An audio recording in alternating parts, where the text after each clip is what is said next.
This video is brought to you by TS4U IT Engineering Bootcamp.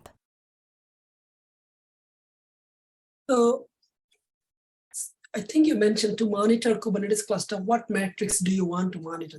I think it is specific to your cluster.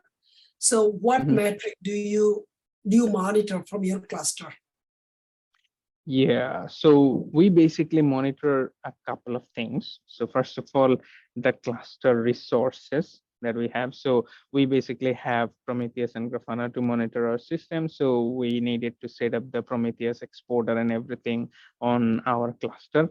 And then we needed to install a Prometheus package or a Prometheus plugin called the Q-state metrics that actually provides us with all the data from the cluster itself, just like how many nodes we have right now, how many nodes are active right now from all those like available nodes, and then in total, how many pods we have active, how many nodes are having resource usages more than 90%. For example, if the RAM usage from a specific node actually goes more than 90%, it actually gives us a Slack alert as well, and we get an email as well on our like official like infra email that actually forwards that single email to all of the infra members. So we basically have this kind of like metric or the monitoring from the Kubernetes cluster itself,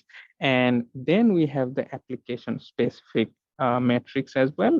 That actually is like created by us. We created some like rules on the alert manager, the Prometheus Alert Manager.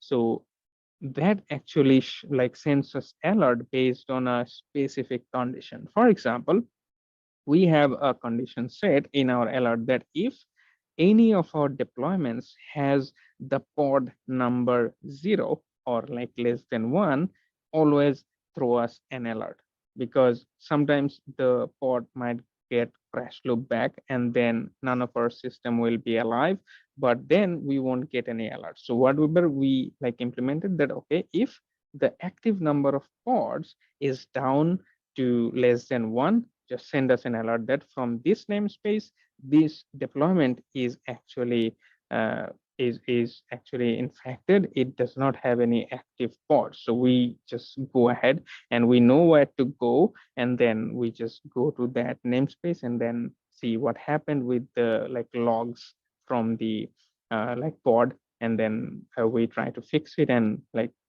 do a rollout of like maybe if it needs a new version of the image to fix it, we always do that immediately because it is hampering the like production environment.